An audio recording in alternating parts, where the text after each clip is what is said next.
carry me gunny, they carry me with my cooler of food and my bag. They carry me inside the tanker like this. Hey guys, welcome back to my channel. My name is Tiwalade.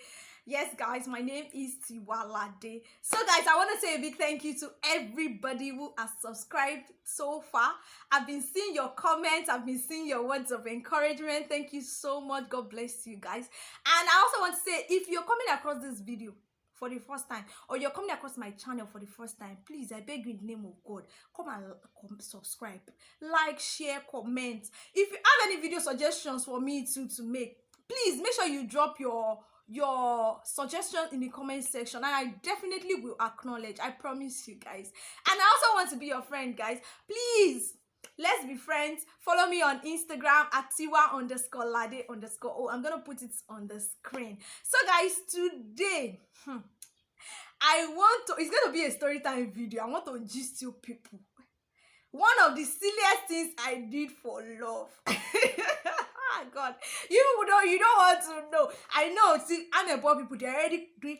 Let us know. What's the thing? What's this? Amebo. Anyways, guys, please don't forget to subscribe, and let's get right into the video.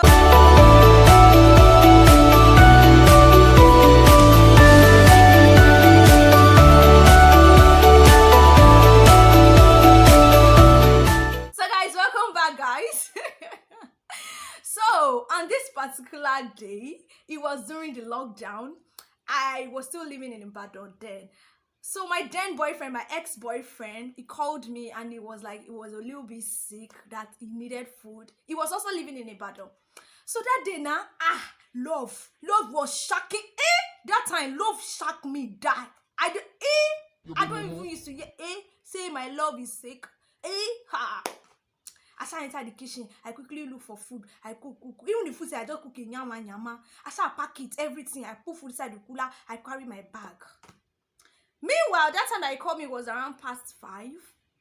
And that period was during the lockdown. And in Ibadan, by 7 p.m. everywhere, there's always movement. Is it movement restriction? Movement restriction. So by 7 p.m. everybody's expected to be inside their house. Nobody is supposed to be outside, because soldiers used to be outside, and if they catch anybody, they will beat. I don't need to start telling people now. People know how soldier beating is. They will beat pounds on the person's body. So on this particular day, I started to say, this today, I started thinking that, okay, I was living around Akpete then, and I was like, okay, how do I make it from Akpete to Akpata? Because it stays around Akpata. For people who know Ibadan very well, I was like, no. My head was doing stronger that I must go. So, as the time I got to Songo, it was already around 6 p.m. Or it was around 6:30 p.m. when I got to Songo, because it was traffic. So I got to Songo around 6:30 p.m. Don't forget that it's just remaining 30 minutes for the movement restriction to start. So when I got to Songo, I boarded a vehicle to Mokola. When I got to Mokola, it was already 7 p.m. Everywhere was so quiet. Everywhere was so silent. But I met a few people on the road. I think maybe they were coming from party or something. I don't even know. I started joining them. Meanwhile, somebody came to alert us that soldiers were already in front. I don't know. People who know Ibadan very well, that there's a police station around Mokola. That police station in front of Mokola, that police station, I said Mokola Dugbe. That police station at Dugbe. People came to alert us that soldiers were already in front of there. That day, it was like I should go and be pissing on my body. What type of plane? Which kind of problem is this? Which kind of problem is this because of man? I shall say okay. Meanwhile, I met a woman there. She said she was also going to Akpata. I was actually happy that at least I've seen somebody that is also going to Akpata like me. So that day, we're now going.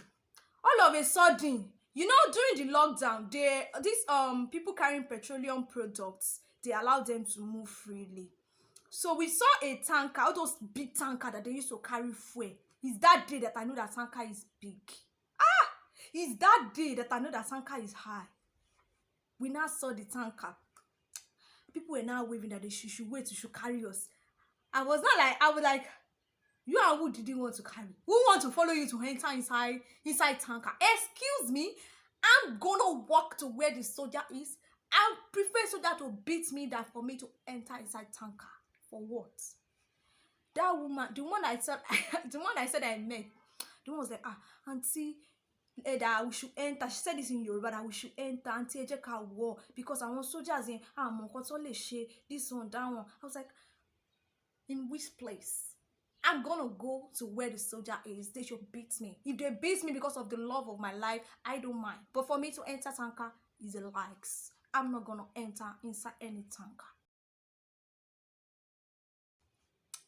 So after everything, I shall enter. They carry me gunny. They carry me with my cooler of food and my bag. They carry me inside the tanker like this. When I enter inside the tanker, it's tanker is ayo. So as we're going, we got to that place, that place that the soldiers were.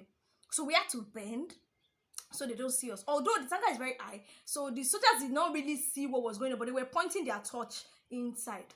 So we got there, we moved, we passed there, and when we got to Akpata, that was the tanker driver now said this was where it was going to stop. Like it was going to park in one fuel station like that. Meanwhile, I don't even tell you people, my boyfriend's place is not Akpata Gogo. If you people know Akpata area very well, it stays around wire and cable. After Akpata, when you are going to around Omiadio, like you're going to Abeokuta, in the extreme, that's where it's living. That day, I was like, God, how do I get to wire and cable from here? So, meanwhile, the woman I met that she said that she was going to Akpata, that woman, she said her house was at Akpata bus stop, so it was just a trekking distance, so she had already left me. Hey, it was me, everybody that went at the tanker school, all of them they dismissed. I don't know anybody in Akpata. I don't know any this thing. You guys will be wondering that this everything that I was going through. Where was my boyfriend? Was my boyfriend calling me? He did not call me. He did not call me. Love is a bastard. Love is a foolish. Love is a mad. So I went to, there's this very popular eatery around Akpata. So I saw an elderly woman there, so I went to meet her, and I just stood beside her there. I told her I was looking for bag. I was going to wire and cable. She said, in your mo see kile wakiri she your mo lockdown one. I said, mama, that's my friend is sick, so I had to like take some things to him that is very, very sick, and I'm the only one that he knows in Ibadan. They no bomb me where I should tell the woman that is mad that I want to go and look for. Hey, the man shall say, even though I should have left my house earlier, I was like, that was a mistake, that I was walking. So I stayed with the mama, and I think Aka was faulty on that day, so she was there with her driver and a mechanic. All of a sudden, that's how we just heard sound. People were shouting, who are those people there? Who they be? Who they give it call? Who they give it call? My brother, my sister is soldier. Hey, I said, God. And my mom is at home like this. She didn't know that her daughter is risking her life because of a man. Soldier came. They were not saying, hey, this girl. Sure, you people know, you know soldiers now. Please, I beg. If you are a soldier and you're watching this video, don't be offended. I'm just saying that. You people know a soldier used to run. You shall say, everybody, lie down. Everybody, kneel down. Here you go. What are you doing? Here you go. You bought this civilian. Here you go. I was just shaking that day. Did I even piss on my body? I pissed on my body on that day. I pissed on my body.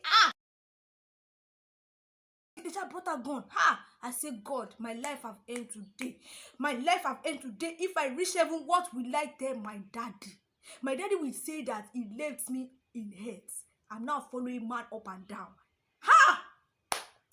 So, fortunately for us, there was a Yoruba guy amongst the soldiers, and the guy saw that woman was an elderly woman and she was Yoruba. So the guy now spoke Yoruba to us, said that, what are we doing here? So the elderly woman said that I'm a granddaughter, that our car was faulty and we needed to fix it, this and that, yada yada, all those things.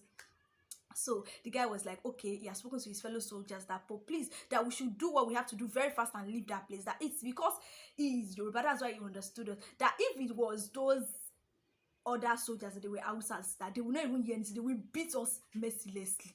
What type of plane is this? I say, God, Hey, so that day, I'm like, ah. So when they left, so I fortunately for me, I got a bike. And fortunately for me again, I saw another lady coming towards me, and I asked her, I was like, ah, sister, where are you going to? She said she was going to Wire and Keep. I was so excited. At least we'll take the bike together. Mind you, apart from me and that woman and a driver that was that place, there was nobody on the road. So me and the lady, we took the bike and we went to Wire and Cable. There was no single, so I was so scared. In fact, that was the craziest thing that I've ever done in my life. Like the craziest thing. Nobody was on the road. Like in my mind, I was like, God, if this bike man go and divert road and carry us to somebody somewhere else, is this really enough to do for a man? So that day when we got to Wire and Cable, I was still going to take another bike to my boyfriend's house, but I didn't get a bike, so I had to trek it. I had to leg it. When I got to my boyfriend's house, guess what my boyfriend was doing? He lied down on the bed. He was pressing his phone. Was he pressing his phone or he was watching TV?